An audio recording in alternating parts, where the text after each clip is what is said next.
All right, let's go. Number 30, the Hubble boundary. In 1929, astronomer Edwin Hubble published a series of observations that changed our understanding of the cosmos forever. By measuring the redshift of distant galaxies, he demonstrated that the universe was not static. Everything was moving away from everything else. The further a galaxy sat from us, the faster it receded. His discovery, now known as Hubble's law, revealed that space itself is stretching. Every galaxy beyond our local group is being carried away by the expansion of the fabric of reality. This means there exists a boundary, a cosmic horizon, beyond which light will never reach us. Not because the light is absent, but because the space between us and the source is growing faster than photons can cross it. What makes this theory particularly unsettling is what it implies about escape. If our universe is expanding in every direction, and every distant point is accelerating away from us, then we are sealed inside a shrinking bubble of visibility. The walls do not close in. They recede, taking everything with them. The prison does not need bars. It only needs enough space. We are not exploring the cosmos. We are watching it vanish. Every telescope we build, every probe we send, every signal we broadcast will reach fewer destinations as the centuries pass. The observable universe is our cell. It is not contracting because the walls move inward, but because the universe beyond them moves outward faster than we can follow. The truly horrifying aspect is that the sentence has already been served. The light from the most distant galaxies we can see today left billions of years ago. The objects that emitted it have long since crossed beyond our reach. We're staring at ghosts, and the darkness between them grows wider every second. The prison is patient. It does not need to act. It simply expands. Number 29, the cosmic speed limit. In 1905, physicist Albert Einstein published his theory of special relativity, a paper that solved several major problems in physics at once. At its core was a single, absolute rule. Nothing in the universe can travel faster than the speed of light. Not matter, not energy, not information. His framework, built on the constant c, established that the speed of light is not merely fast. It is the fundamental speed limit of reality itself. As any object with mass accelerates towards c, its energy requirement climbs toward infinity. The universe does not slow you down. It makes acceleration itself increasingly impossible. The closer you get to the limit, the heavier you become, the more energy you need until the math breaks. What makes this theory particularly terrifying is what it means for prisoners. If the universe is a cell, the speed of light is the lock on every door. No matter how advanced a civilization becomes, no matter how much energy it harnesses, it will never outrun light. The walls of the cosmos are not physical. They are mathematical. And mathematical walls cannot be broken, bribed, or tunneled through.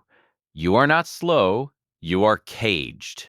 Every star you see is years away at minimum, decades or centuries in practice. The nearest potentially habitable world sits 4 light years from Earth. At our current fastest spacecraft speed, that journey would take over 70,000 years.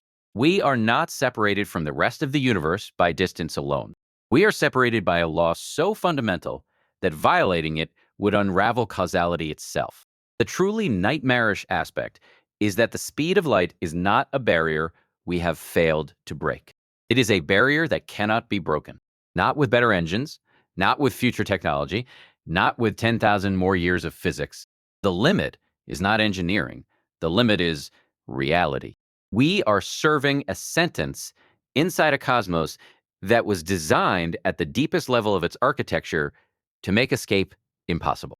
Number 28, the Planck resolution. In 1899, physicist Max Planck derived a set of natural units so fundamental that they appeared to define the smallest possible measurements in the universe. The Planck length, the Planck time, the Planck energy, each one representing a floor below which the laws of physics as we know them cease to function. His calculations, now called Planck units, suggest that reality has a resolution limit. Below, approximately 1.6 times 10 to the negative 35 meters, space itself becomes meaningless. Below, roughly 5.4 times 10 to the negative 44 seconds, time stops behaving as a measurable quantity. The universe does not become blurry at these scales, it becomes undefined. There is nothing smaller, not because we lack instruments, but because smallness itself ends. What makes this theory particularly chilling is what it resembles. A universe with minimum measurable distances, minimum measurable times, and minimum energy thresholds behaves like a system running on finite processing power. The Planck scale is not a wall, it is a pixel grid. Every physical process, every interaction, every moment of existence is quantized into discrete units like a simulation rendering only what it must. We do not live in smooth, continuous reality. We live in a grid. Our movements, our thoughts, the vibrations of atoms beneath our skin, all of it clicks forward in tiny steps, frame by frame, unit by unit. We cannot see the grid because we are made of it. A character inside a video game cannot perceive the pixels that compose its world. Neither can we. The truly disturbing aspect is that a resolution limit implies a system that allocated resources. An infinite resolution universe would require infinite processing. A Planck scale universe requires only enough to fool its inhabitants. The floor beneath reality is not bedrock. It is the point where the architecture decided that further detail was unnecessary. We are not exploring the smallest structures of nature. We are pressing our faces against the render distance. Number 27, the entropy sentence. In 1865, physicist Rudolf Clausius formalized the second law of thermodynamics and introduced the concept of entropy, the measure of disorder in a closed system. His law stated that entropy always increases, order always decays, time always moves toward chaos. His principle, now one of the most ironclad laws in all of physics, means that every structure in the universe is temporary. Stars burn out, molecules scatter, information degrades. The second law does not merely describe a tendency, it describes a sentence. Every organized system, every crystal, every organism, every civilization is borrowing order from a universe that will reclaim it, without exception, without appeal. What makes this theory particularly haunting is that it governs time itself. The arrow of time, the reason the past feels different from the future, exists because entropy only moves in one direction. We cannot reverse it. We cannot pause it. The second law means we are on a conveyor belt that moves in one direction, toward dissolution, toward heat death, toward a state of maximum disorder where nothing meaningful can ever happen again. You are not aging. You are obeying a law. Every cell in your body, every thought you form, every memory you hold is a temporary arrangement that entropy is already dismantling. The universe gave you a structure, and it is taking it back one molecule at a time. We are not living. We are decaying at a rate that feels like life. The truly terrifying aspect is that the sentence has no parole. The second law of thermodynamics has never been violated. Not once, not anywhere, not under any known conditions in the observable universe. Every other law of physics is time symmetric. They work the same forward and backward. Entropy alone points in one direction. It is the only law that tells us where we are going. And where we are going is nowhere, slowly, irreversibly, completely. Number 26, the fifth dimension. In 1919, mathematician Theodore Kaluza sent a paper to Albert Einstein that proposed something that had never been attempted in serious physics. He suggested that the universe did not contain 4 dimensions, 3 of space and 1 of time, but 5. A fifth spatial dimension, curled so tightly that no instrument could detect it. His theory, later refined by physicist Oscar Klein, proposed that the extra dimension was compactified, rolled into a loop so small it existed below the threshold of observation. The mathematics worked. Electromagnetism and gravity, 2 forces that had resisted unification for centuries, suddenly emerged as different aspects of a single geometry in 5-dimensional space. The fifth dimension was not a metaphor. It was a structural feature of reality we simply could not access. What makes this theory particularly disturbing is that it implies we are locked out of our own universe. If additional dimensions exist, and modern string theory requires at least 10, then the 3 spatial dimensions we inhabit are not the full room.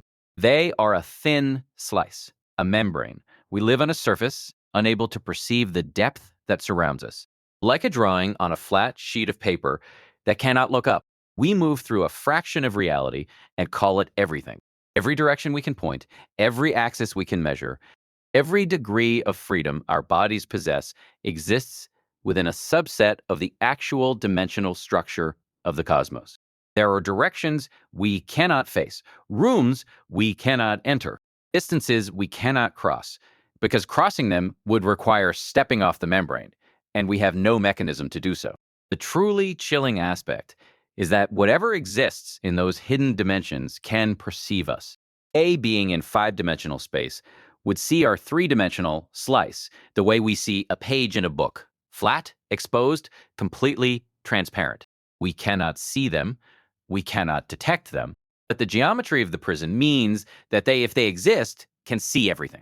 We are inmates in a cell with walls only we cannot see through. Number 25, the accelerating walls. In 1998, two independent research teams led by Saul Perlmutter, Brian Schmidt, and Adam Rees published findings that shocked the scientific community. By studying distant type Ia supernovae, they demonstrated that the expansion of the universe was not slowing down as expected. It was speeding up. Something was pushing the cosmos apart, and it was getting stronger. Their discovery, attributed to what is now called dark energy, revealed that approximately 68% of the total energy content of the universe consists of a force that drives accelerating expansion. Dark energy does not clump, does not interact with matter, and does not weaken over time. It is woven into the fabric of space itself, and as space expands, more of it appears. The more space exists, the more dark energy pushes, the faster space grows. What makes this theory particularly unnerving is what it means for the prison walls. The Hubble boundary, the limit of our observable universe, is not fixed. It is retreating, and the rate at which it retreats is increasing. Galaxies we can see today will one day cross beyond the horizon permanently. Their light will redshift into nothingness. One by one, the stars will disappear from our sky. Not because they die, but because the space between us and them will have stretched beyond the reach of light itself. We are not simply sealed inside a cell. The cell is being emptied. Every galaxy cluster beyond our own is being pulled away on a tide we cannot fight, cannot follow, cannot reverse. In the distant future, the sky will be black, not dark, not dim, black. A civilization born then will look up and see nothing. They will have no evidence that anything beyond their local cluster ever existed. And somewhere beyond the last visible horizon, trillions of galaxies will continue to burn, to evolve, to produce worlds and perhaps civilizations of their own, and none of them will ever know we were here. The truly haunting aspect is that the prison is not contracting, it is isolating. The walls are not moving inward, the universe outside them is being erased. The sentence is not confinement, it is forgetting. Number 24, the uncertainty bars. In 1927, physicist Werner Heisenberg published a principle that shattered the foundations of classical mechanics. He demonstrated that it was impossible to simultaneously know both the exact position and exact momentum of a particle, not because our instruments are imprecise, because the universe itself does not allow both values to be defined at the same time. His principle, called the Heisenberg uncertainty principle, revealed that at the quantum level, knowledge is rationed. The more precisely you measure one property, the more the other property blurs into indeterminacy. This is not a limitation of technology. It is a structural feature of reality. The information simply does not exist until a measurement is made, and making one measurement destroys access to the other. What makes this theory particularly terrifying is what it says about the architecture of our prison. We cannot know everything about even a single particle. The universe enforces ignorance at the most fundamental level. Every attempt to understand reality more completely runs into a wall, not a wall of engineering failure, but a wall of mathematical impossibility. The prison does not merely confine us physically. It confines what we are allowed to know. We are not limited by our minds. We are limited by the rules. Every experiment, every observation, every calculation eventually hits the uncertainty limit.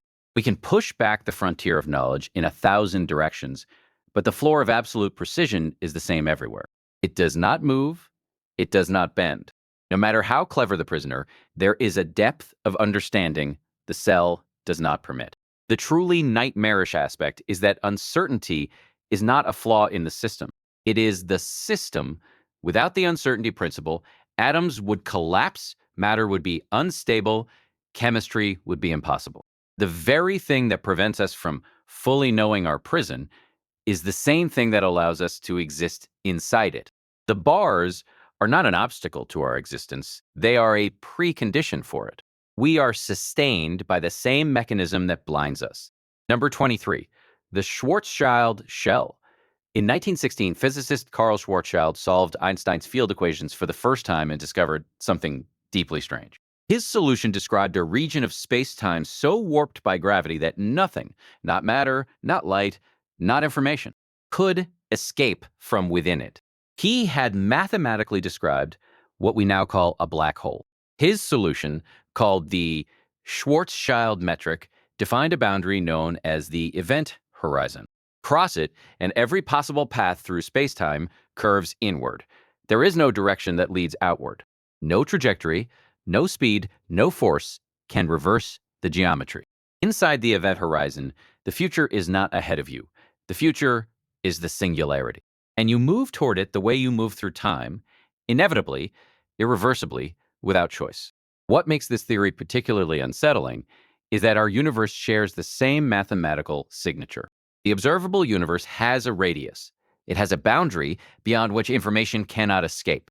The expansion of space mimics the curvature inside an event horizon. Distant objects accelerate away from us as though pulled by a geometry we cannot see. Several physicists, including Nikodym Poplavsky, have proposed that our entire universe exists inside a black hole formed in a larger parent universe. We would not know. An observer inside an event horizon experiences space-time as normal. Physics works. Stars form, life evolves. There is no visible wall, no shimmer at the boundary. The prison is not marked. It simply curves every path inward. We could be inside a Schwarzschild shell right now, and no experiment conducted from within could prove it, because the horizon is not a place. It is a property of the geometry we inhabit. The truly horrifying aspect is what lies outside. If our universe is embedded inside a black hole, then outside our event horizon sits a parent universe, vast, accessible to its own inhabitants, completely unreachable to us. We are not merely imprisoned, we are buried. The prison is a pit in someone else's spacetime, and the geometry of the pit ensures that no signal, no probe, no cry for help will ever climb out. Number 22, the antimatter anomaly. In 1967, physicist Andrei Sakharov outlined 3 conditions necessary to explain one of the deepest puzzles in physics: why the universe contains matter at all. According to every known symmetry in particle physics, the Big Bang should have produced equal amounts of matter and antimatter. They should have annihilated each other completely, leaving behind nothing but radiation, a universe of pure light. No atoms, no stars, no us.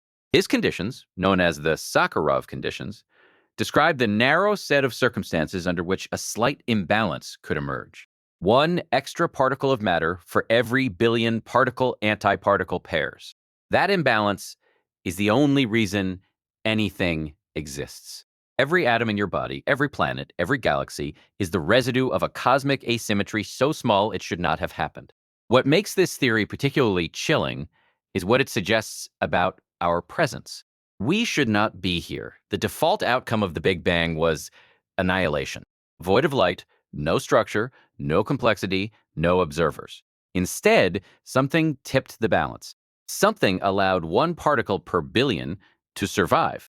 And from that impossible residue, matter condensed, stars ignited, chemistry began, and eventually consciousness emerged inside a universe that was never supposed to contain it. You are not natural. You are the leftovers of a process that should have erased you entirely. Every atom that composes your body exists because of an asymmetry so fine that physics still cannot fully explain it. We are not the intended product of the Big Bang. We are its rounding error. An anomaly so statistically improbable that its existence demands an explanation no one has. The truly disturbing aspect is that intentional imbalances require a mechanism. Accidental ones do not persist at this scale. Something intervened in the first fractions of a second to ensure that matter survived. Whether that mechanism was a law, a fluctuation, or a design, the result is the same. We are here because something made sure the prison would have inmates. The cell was built first. Then it was populated. Number 21, the anthropic lock. In 1973, physicist Brandon Carter introduced the anthropic principle at a symposium honoring Copernicus. He observed that the fundamental constants of the universe, the strength of gravity, the mass of the electron, the cosmological constant, are fine-tuned to an extraordinary degree. Alter any one of them by a fraction of a percent, and stars do not form, atoms do not hold together, chemistry does not exist. His principle, in its strong form, suggests that the universe must have the properties that allow conscious observers to exist within it, because we are here observing it. The constants are not random, they are locked. The gravitational constant, the electromagnetic force, the strong nuclear force, each one calibrated to permit the emergence of complexity. The odds of this arrangement arising by chance have been compared to a tornado assembling a functional aircraft from a scrapyard. What makes this theory particularly haunting is the implication of precision. A prison designed for a specific inmate must know the inmate in advance. If the universe's constants are tuned to produce observers, to produce us, then the architecture preceded the inhabitants. The cell was measured before the prisoner was born.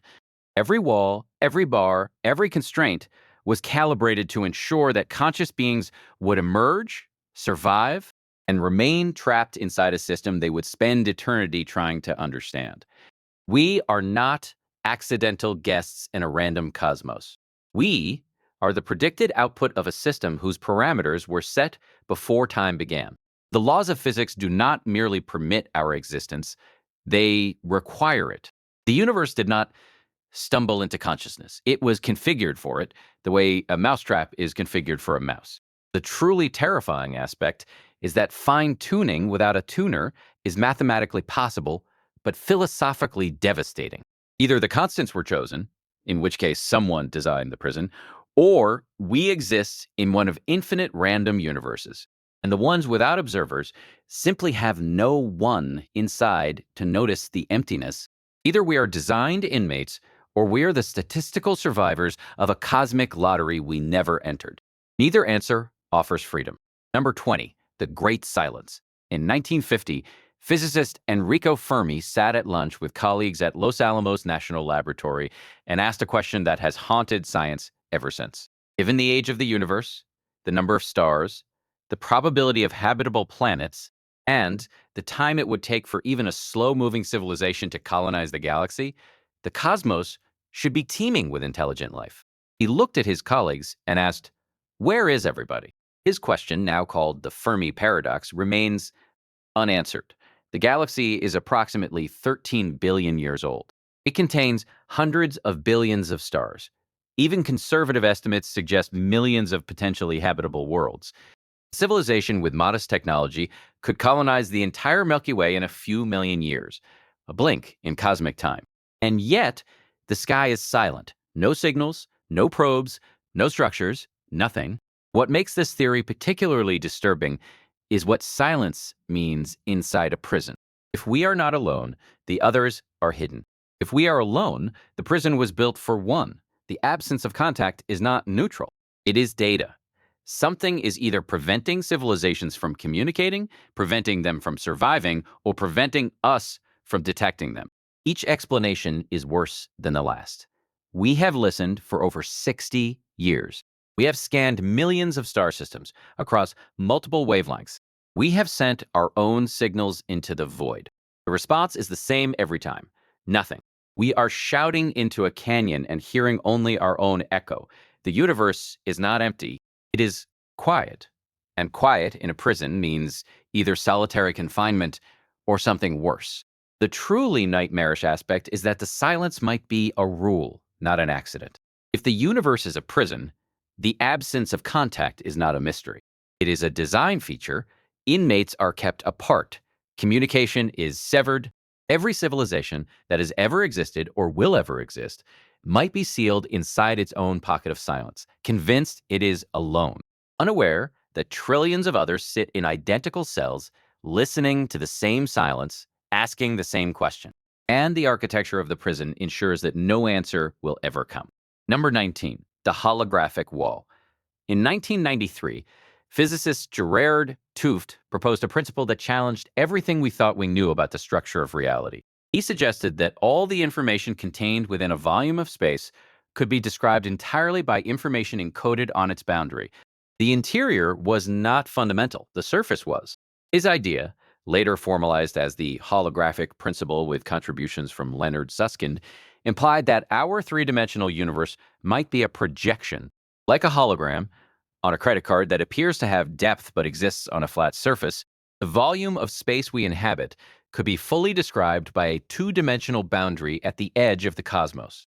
Every atom, every star, every thought occurring in three-dimensional space might be encoded on a distant two-dimensional wall. What makes this theory particularly terrifying is what it means for the nature of our confinement. We are not merely inside a prison. We might be printed on its walls. The depth we perceive, the distances we cross, the three-dimensional space through which we move might be an illusion generated by information stored on a surface we can never reach. We are not locked inside a room. We are the pattern on the wallpaper. We walk through what we believe is space. We measure distances, calculate volumes, build structures in three dimensions. But if the holographic principle is correct, none of that depth is fundamental. It is emergent, derived. The true description of everything we experience fits on a flat sheet at the boundary of the observable universe. We are not prisoners in a cell. We are images projected inside one.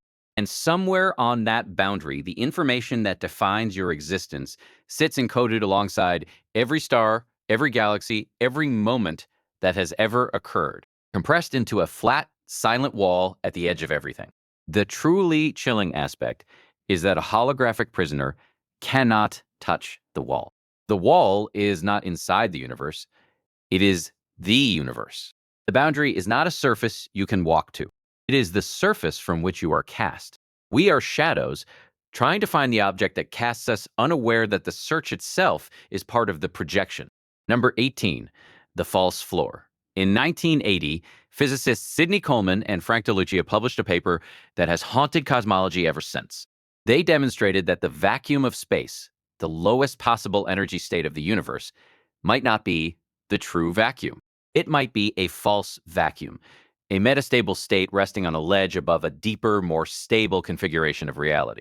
Their work, building on earlier research by Curtis Callan, showed that a false vacuum can persist for billions of years before decaying. The decay begins with a quantum tunneling event. A tiny bubble of true vacuum appears spontaneously, and it expands at the speed of light, converting everything it touches. Inside the bubble, the laws of physics are different. The constants change. Matter as we know it cannot exist. The bubble wall annihilates everything in its path instantly and without warning. What makes this theory particularly unsettling is that the floor of our prison might not be solid. We exist in a state of reality that could be temporary. The vacuum beneath our feet, the empty space between atoms, the void between galaxies, all of it could be resting on a false shelf, waiting for a quantum fluctuation to knock it off. The prison is not permanent, it is balanced, and balanced things fall. We cannot detect whether our vacuum is true or false. There is no measurement, no experiment, no observation that can tell us whether the ground state of our universe is the lowest possible state or merely a convincing imitation. We walk on a floor that might dissolve at any moment in any location, and the dissolution would reach us at the speed of light. We would not see it coming. We would simply cease. The truly horrifying aspect is that the bubble may have already formed. Somewhere in a region of space billions of light years away, a sphere of annihilation could be expanding toward us right now, rewriting the laws of physics as it comes. We would have no warning, no signal, no time. The light from the approaching wall and the wall itself would arrive at the same instant. The floor does not creak before it gives. It simply opens. Number 17, the simulation cell. In 2003, philosopher Nick Bostrom published a paper that posed a trilemma from which there is no comfortable escape. He argued that at least one of three propositions must be true. Either all civilizations go extinct before developing simulation technology, or advanced civilizations choose not to run ancestor simulations, or we are almost certainly living inside one right now. His argument, called the simulation argument, is not science fiction, it is probability. If even one civilization in the history of the cosmos develops the ability to simulate conscious minds, and if it runs more than one simulation, then simulated beings outnumber real ones. Statistically, any randomly selected conscious observer is more likely to be simulated than biological. The math is simple, the conclusion is devastating. What makes this theory particularly nightmarish is that a simulation is the perfect prison. The walls are invisible, the rules are programmable. The inmates believe themselves to be free because the simulation is designed to make freedom feel real. There are no bars to rattle, no walls to press against, no horizon that shimmers suspiciously. Prison is flawless because it controls not just the body, but the perception of the body. It controls what we see, what we measure, what we think we understand. You cannot test for the simulation from within. Every experiment you design, every instrument you build, every law of physics you discover is generated by the same system you are trying to examine. You are a process inside a program trying to read the code that runs you. The debugger is part of the software. The microscope is made of the same pixels as the specimen. The truly disturbing aspect is that a simulated prison can be paused, rewound, copied, or deleted. We would not know if we had been restarted. We would not know if our timeline had been edited. We would not know if 1,000 copies of this exact moment were running simultaneously in 1,000 different servers. The prison does not need physical walls. It needs only sufficient resolution and a motive. And the simulation argument suggests that both already exist. Number 16, the hard problem. In 1995, philosopher David Chalmers published a paper that defined what he called the hard problem of consciousness. He distinguished between the easy problems explaining how the brain processes information, integrates data, produces behavior, and the hard problem. Why is there subjective experience at all? Why does it feel like something to be you? His formulation, now one of the central questions in philosophy of mind, points to an explanatory gap that no amount of neuroscience has closed. We can map every neuron, trace every synapse, model every chemical reaction in the brain, and still have no explanation for why those physical processes generate the sensation of being. The lights are on, something is home, and physics has no account for why. What makes this theory particularly chilling is what it means for prisoners who want to understand their cage. If consciousness cannot be explained by the physical laws inside the universe, then the most fundamental aspect of our existence, the fact that we experience anything at all, lies outside the reach of our science. We are aware, and we do not know why. We are the one thing in the universe that the universe cannot explain to itself. We can decode the genome, we can split the atom, we can photograph black holes and detect gravitational waves from colliding neutron stars. But we cannot explain why any of this is experienced by someone. The observer is the one phenomenon the prison's physics refuses to account for. It is as though the blueprints of the cell describe every wall, every bar, every hinge, but never mention the inmate. The truly haunting aspect is that consciousness might not be a product of the prison at all. If subjective experience cannot emerge from matter and energy alone, then awareness was either placed here from outside the system, or it preceded the system entirely. Either way, we are conscious inside a universe that does not produce consciousness. We are foreign to our own reality. And the prison was not designed to explain us. It was designed to contain us. Number 15, the participatory trap. In 1983, physicist John Wheeler proposed a radical extension of quantum mechanics that challenged everything we thought we knew about the relationship between observers and reality. He called it the participatory anthropic principle, the idea that observers are not passive witnesses to the universe, but necessary participants in bringing it into existence. His concept, rooted in the measurement problem of quantum mechanics, suggested that the universe does not fully exist until it is observed. Particles exist in superposition, multiple states at once, until a measurement collapses them into a single outcome. Wheeler took this further. He proposed that the entire history of the universe, all the way back to the Big Bang, was not fixed until conscious observers emerged to look back at it. Reality was retroactively created by the act of observation. What makes this theory particularly unnerving is the trap it describes. If observers bring the universe into existence by observing it, then we are not inmates placed inside a pre-built prison. We are inmates who constructed the prison by looking at it. Every measurement we make, every experiment we run, every observation we conduct solidifies the walls around us. The more we learn about the universe, the more real it becomes. The more real it becomes, the more inescapable it is. We cannot stop observing. Consciousness does not pause. Every moment of awareness is a measurement, and every measurement crystallizes another fragment of the cage. We are trapped not because someone locked the door, but because we keep building the door by noticing it exists. The act of seeking freedom is the act that reinforces confinement.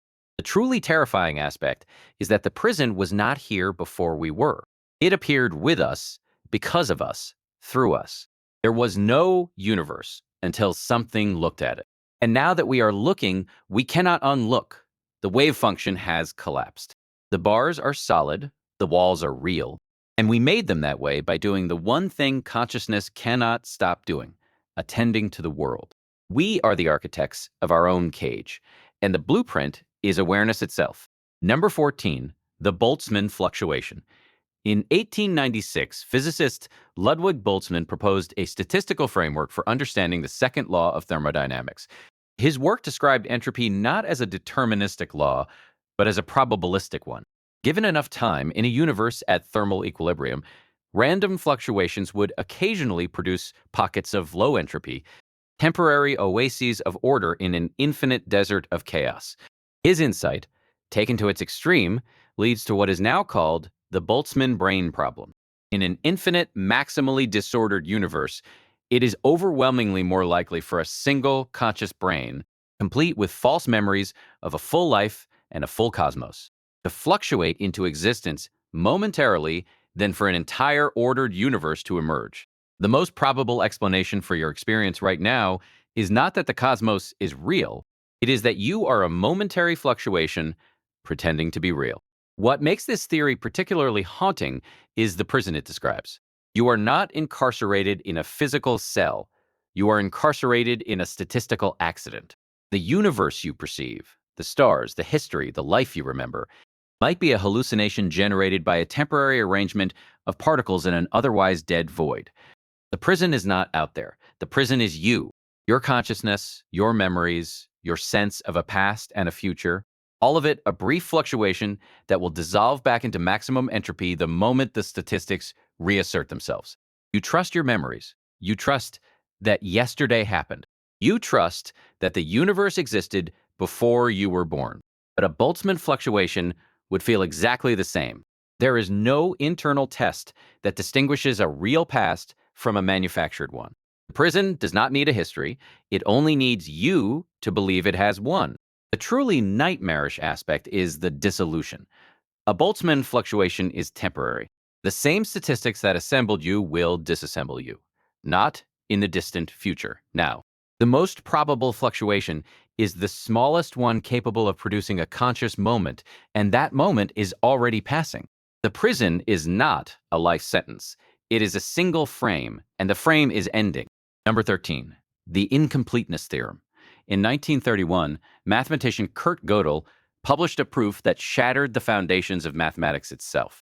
His incompleteness theorems demonstrated that within any sufficiently complex formal system, there exist true statements that cannot be proven from within the system. No set of axioms, no matter how comprehensive, can be both complete and consistent. There will always be truths that the system knows are true, but cannot prove.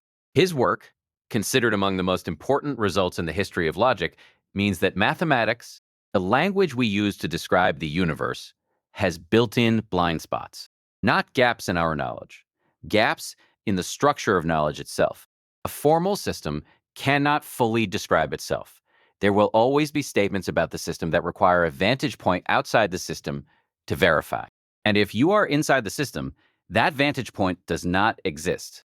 What makes this theory particularly disturbing is what it implies for prisoners trying to understand their cell. If the universe operates according to mathematical laws, and if those laws form a formal system, then Gödel's theorems apply. There will be truths about our universe that are true but unprovable from within. The architecture of reality contains features we can detect but never explain, patterns we can observe but never derive. The prison has rooms we can sense but never enter. We are minds operating inside a system using tools generated by that system, bound by the rules of that system. We cannot step outside. We cannot access a meta-mathematical vantage point from which the full truth becomes visible. Every theory we build, every framework we construct, every equation we write down will leave something out. Not because we are not smart enough, because the structure of logic itself forbids completeness from within. The truly chilling aspect is that the prison has used our own greatest intellectual tool against us. Mathematics was supposed to be the key. It was the one discipline that offered certainty, proof, absolute truth. Gödel showed that even mathematics cannot finish the job. The cage is not merely physical, it is logical. And a logical cage is the only kind that a rational mind cannot escape, because the escape would require the very completeness that the cage prohibits. Number 12, the eternal return. In 1882, philosopher Friedrich Nietzsche proposed a thought experiment he called the eternal recurrence. He asked, what if every moment of your life, every joy, every agony, every crushing boredom were to repeat identically, infinitely, without variation? Not as metaphor, not as myth, as the literal structure of existence. His idea, while presented philosophically, has physical analogs. The Poincaré recurrence theorem, proven by Henri Poincaré in 1890, demonstrates that any finite system with fixed energy will, given sufficient time, return to a state arbitrarily close to its initial conditions. The universe is a finite system. Its energy is fixed. Given enough time, unimaginable stretches of time, every configuration of matter will recur. Every event will repeat. Every life will be lived again. What makes this theory particularly terrifying is that repetition is the purest form of imprisonment. A prisoner who serves one sentence is confined. A prisoner who serves the same sentence again and again without memory of the previous iterations is something worse. We are not merely trapped in this universe, we are trapped in this universe on repeat. And we will never know it is a repeat, because memory resets with each cycle. Every realization, every rebellion, every moment of clarity will be experienced as if for the first time, and then forgotten, and then experienced again. You have lived this life before. You have read these words before. You have felt this exact unease before in an identical universe, an identical moment, an identical body, and you forgot, and you lived it again. The prison does not need walls if it has repetition. The inmate walks in circles and believes he is walking in a line. The truly horrifying aspect is that there is no final iteration, no last loop, no cumulative learning across cycles.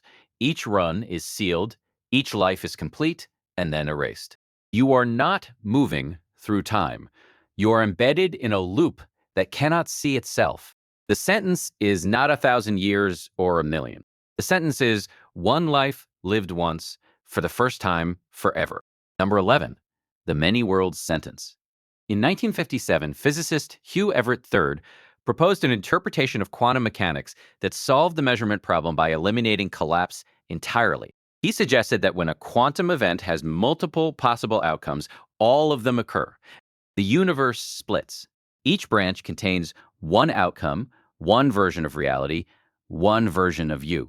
Nothing is lost, nothing collapses, everything happens. His interpretation, now called the many worlds interpretation, implies that the number of branching universes is not merely large, it is uncountable.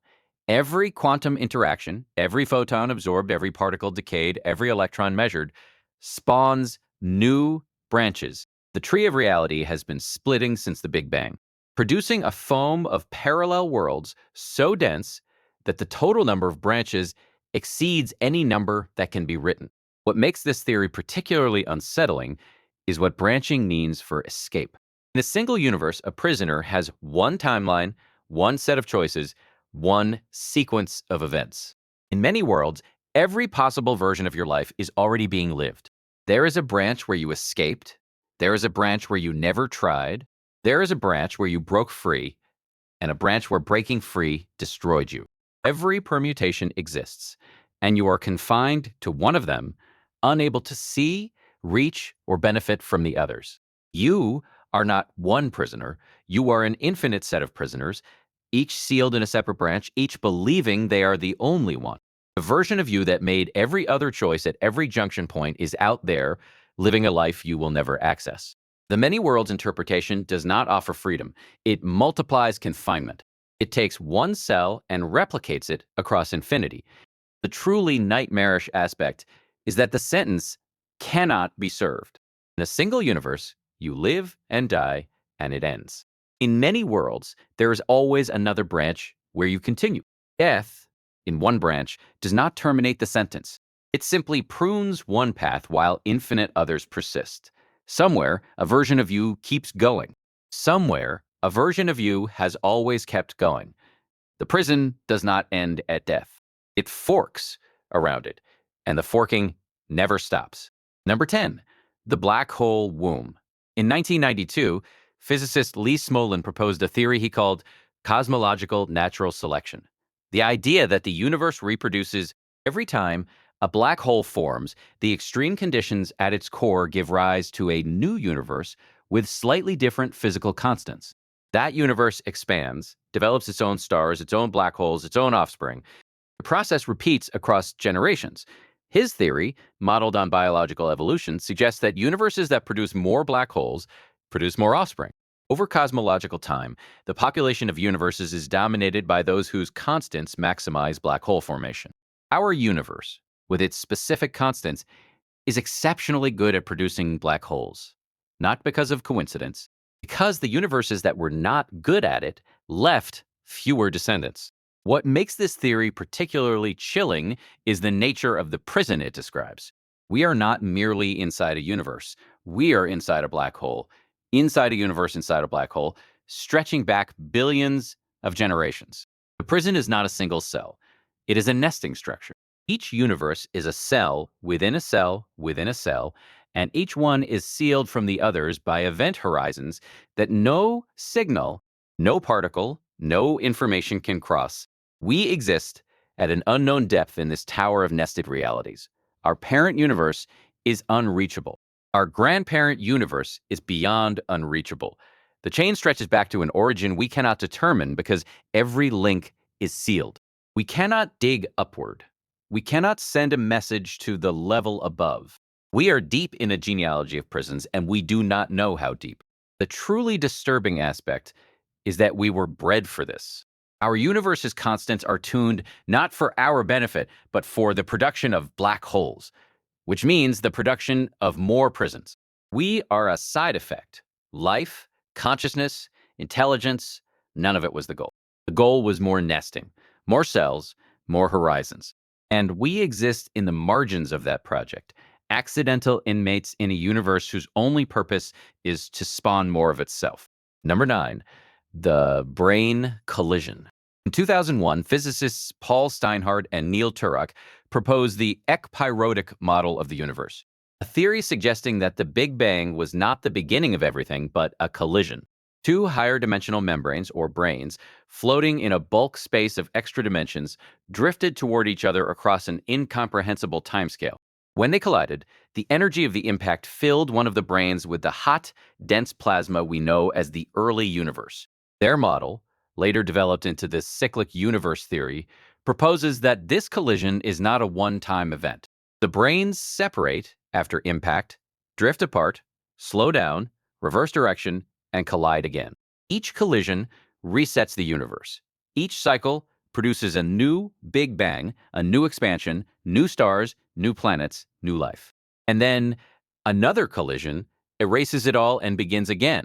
What makes this theory particularly haunting is the nature of the threat. The prison walls are not the edges of the observable universe. The prison walls are the brains themselves, higher dimensional membranes floating in a space we cannot perceive. And those walls can move. They are moving right now, drifting through the bulk on a trajectory that will eventually bring them into contact again. The next collision will wipe everything, every galaxy, every civilization, every memory, and replace it with raw energy.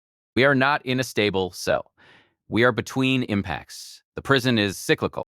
It builds itself, fills itself with structure and complexity and consciousness, and then demolishes everything and starts again. We exist in the pause between destructions, assembling our world on a floor that has been swept before and will be swept again. And somewhere in the bulk, beyond the reach of every dimension we can access, the other brain drifts closer. The truly terrifying aspect is that the collision has happened before. The universe we see is not the first. It is one in a series that may have no beginning and no end. Every civilization that has ever existed in any cycle was annihilated by the same mechanism. The next collision is already scheduled. We just don't know when. Number 8, the transcension trap. In 2011, futurist and systems theorist John Smart proposed the transcension hypothesis. The idea that all sufficiently advanced civilizations do not expand outward into the galaxy as we expect. They compress inward, they retreat into smaller and smaller scales of space, time, energy, and matter, eventually disappearing from the observable universe entirely. His hypothesis, offered as a resolution to the Fermi paradox, suggests that the trajectory of intelligence is not colonization, but compression. Advanced civilizations do not build Dyson spheres and galaxy-spanning empires. They miniaturize, they migrate into black holes, into quantum-scale computing substrates, into realms of physics so small and so dense that they become invisible to anyone still operating at our scale. The universe is not empty. It is full of civilizations that have gone inward.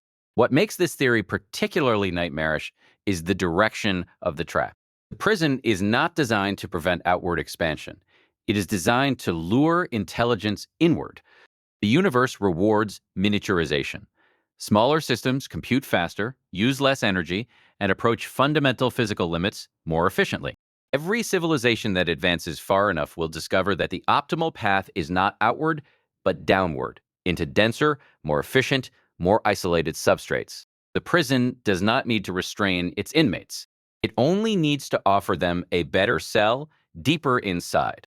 We are at the beginning of this process. Our technology grows smaller every decade. Our computing substrates shrink. Our ambitions for space colonization fade as virtual worlds become more compelling than physical ones.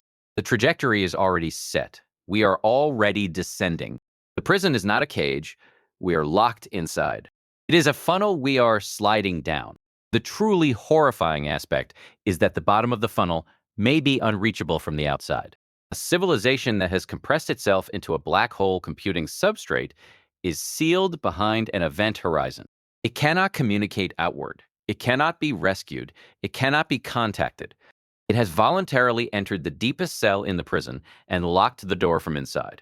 And the most disturbing implication of all is that this is the intended outcome. The prison was designed with a gradient, and the gradient always points down. Number 7, the ancestor cell. In 1998, roboticist and futurist Hans Moravec published a detailed argument that advanced civilizations would inevitably run simulations of their ancestors, not as entertainment, as research, as preservation, as an act of reconstruction so thorough that the simulated minds would be fully conscious, fully self-aware, and fully convinced that they were living in the original time period. His argument, later formalized by Nick Bostrom, rests on a convergence of trends: exponential growth in computing power, increasing resolution of historical records, and the deep human drive to understand the past. A civilization with sufficient technology would reconstruct entire epochs, populating them with conscious minds that believe themselves to be living in the 21st century. The 18th century, the Bronze Age. Each simulation is a prison filled with inmates who do not know they are inmates. What makes this theory particularly unnerving is the motive. We are not imprisoned out of malice. We are imprisoned out of curiosity. The ancestor cell is a historical experiment. Our wars, our discoveries, our philosophies, all of it is data. We are subjects in a reconstruction. performing our roles perfectly because we do not know they are roles. The prison is a diorama, and the observers are watching from a time period we cannot reach. We study the past by reading documents, examining artifacts, analyzing bones. They study the past by rebuilding it. Every conversation we have, every decision we make, every crisis we navigate might be a data point in an experiment we were never told about. We are not living history. We are being lived. The truly chilling aspect is that the experiment does not need our consent, our knowledge, or our survival. Ancestor simulations can be started and stopped, fast forwarded and rewound, branched and pruned. If the researchers want to know what happens when a variable changes, a plague, a war, a technology, they simply copy the simulation and alter it. A version of you is being run through every possible variation of your life. And in every variation, you believe it is the only one. The ancestor cell is not a single prison. It is a library of prisons. And you are in every volume. Number 6, the designer. In 1982, astrophysicist Fred Hoyle wrote that the probability of life arising by chance was comparable to the probability of a tornado sweeping through a junkyard and assembling a Boeing 747. He later stated that the universe showed evidence of what he called a monstrous intelligence, a designing force that had manipulated the laws of physics to produce specific outcomes. His statement, while controversial, addressed a genuine problem. The constants of nature are not merely fine-tuned for the existence of matter. They are fine-tuned for the existence of carbon, which requires a specific nuclear resonance predicted by Hoyle himself. He realized that the physics of stellar nucleosynthesis had to be calibrated to an extraordinary degree to produce the elements necessary for life. Calibration was too precise for chance. Something had set the dials.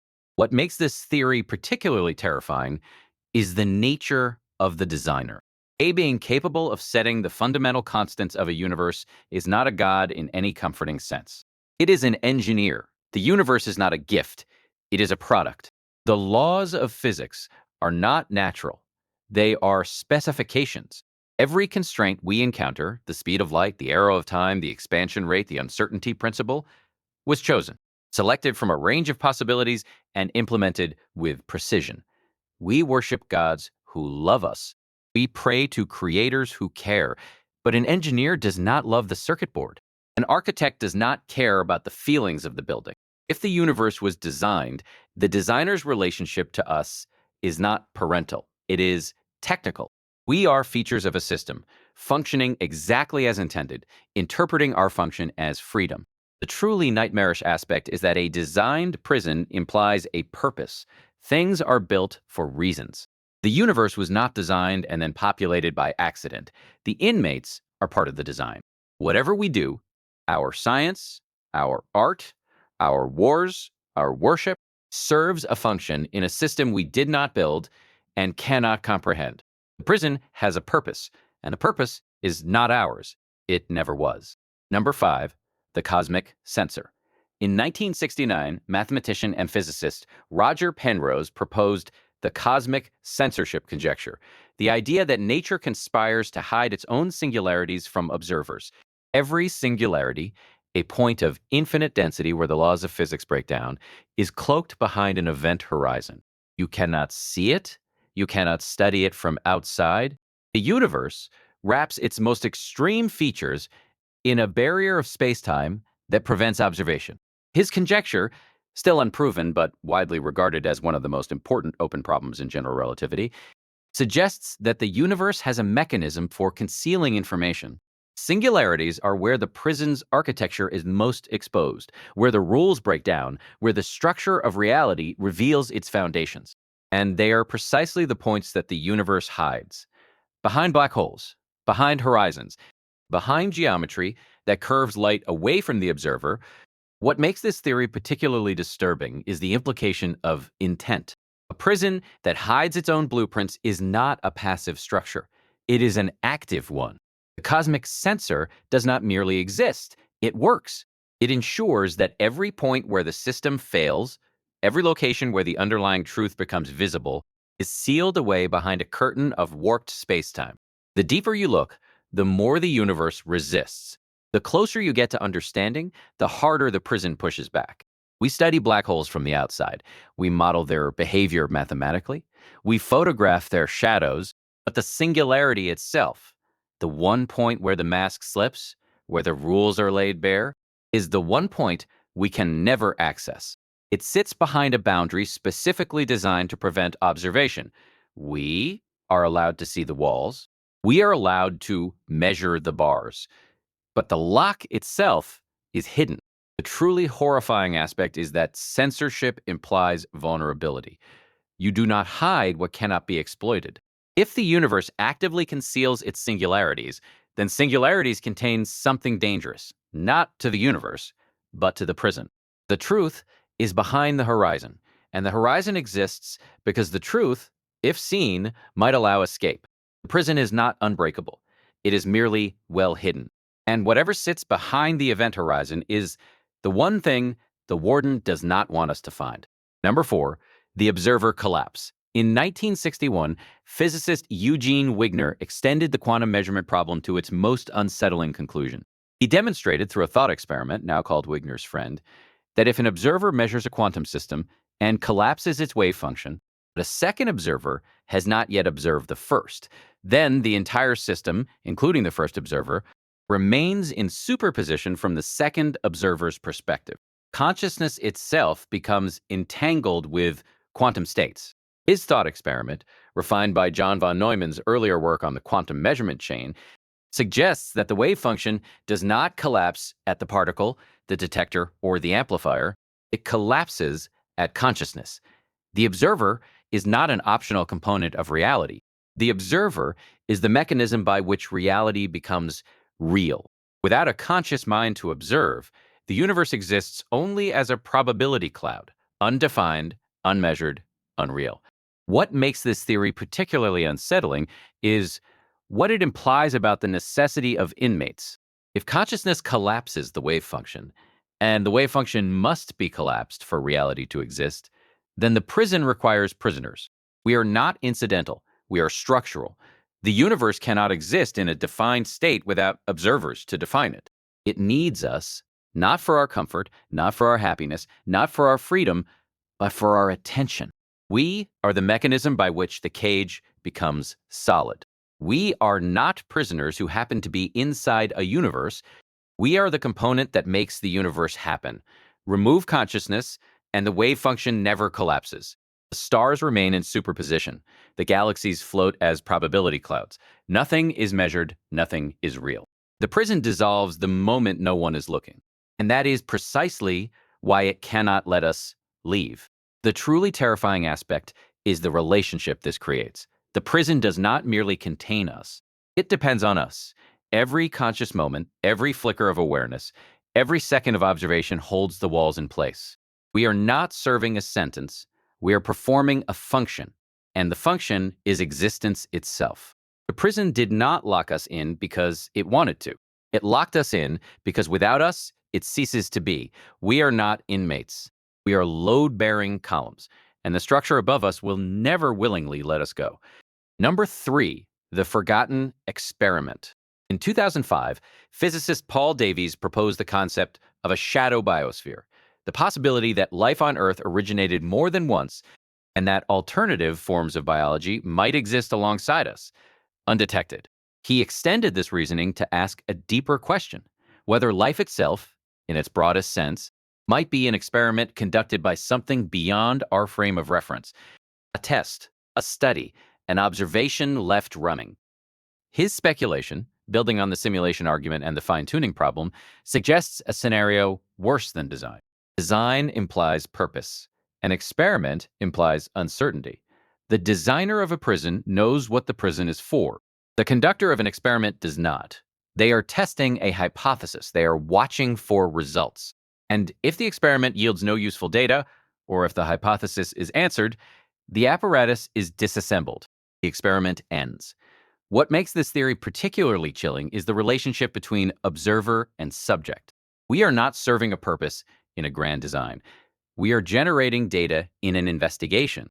Our civilizations, our struggles, our art, our extinction events, each one is a variable in an experiment whose parameters we do not know, and whose conclusion we will not be told. The prison is not permanent. It is provisional. It runs as long as it remains useful.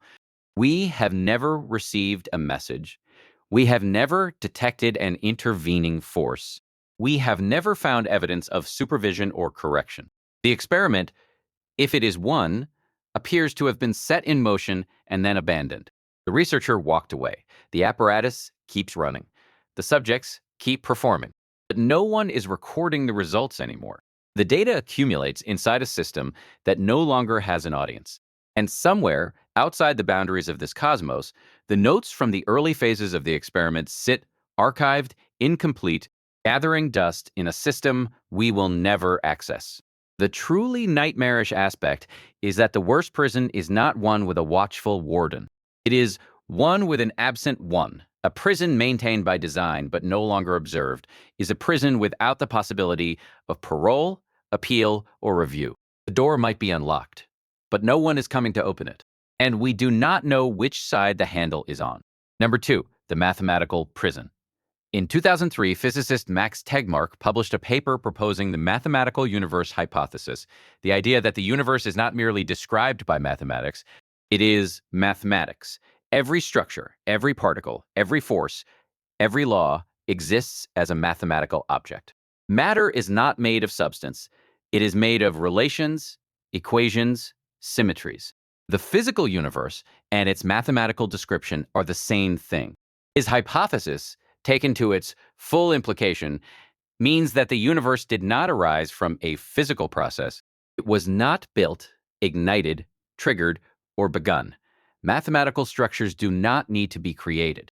They exist necessarily the way the number 7 exists, not because someone wrote it down, because its non-existence is logically impossible. The universe, as a mathematical object, exists because it must. It has no creator, no origin, no first moment. It simply is. What makes this theory particularly haunting is what necessity means for a prison. A prison that was built can be unbuilt. A prison that was designed can be redesigned. A prison that was started can be stopped. But a mathematical prison cannot be destroyed because it was never constructed. It exists the way a theorem exists, timelessly, necessarily, beyond the reach of any force, any will, any intervention. 2 plus 2 does not need permission to equal 4, and the universe does not need permission to exist. We are patterns inside a structure that is identical to its own description. We cannot break the walls because the walls are equations, and equations do not break. We cannot appeal to a builder because there is no builder. We cannot wait for the system to degrade because mathematical objects do not degrade. The prison is not a thing, it is a truth, and truths are eternal. The truly horrifying aspect is that there is no outside. A physical prison exists within a larger physical space. A simulated prison exists within a computer. A mathematical prison exists within mathematics, and mathematics has no exterior.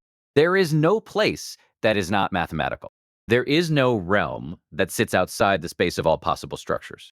The prison is not a subset of reality. It is reality. It is all possible realities. And the sentence is not confinement within a structure. The sentence is being a structure. We do not inhabit the prison. We are the prison. And the prison is everything that can exist. Number 1, the willing inmate. In 1955, mathematician John von Neumann completed work on the mathematical foundations of quantum mechanics that would shape physics for the next century.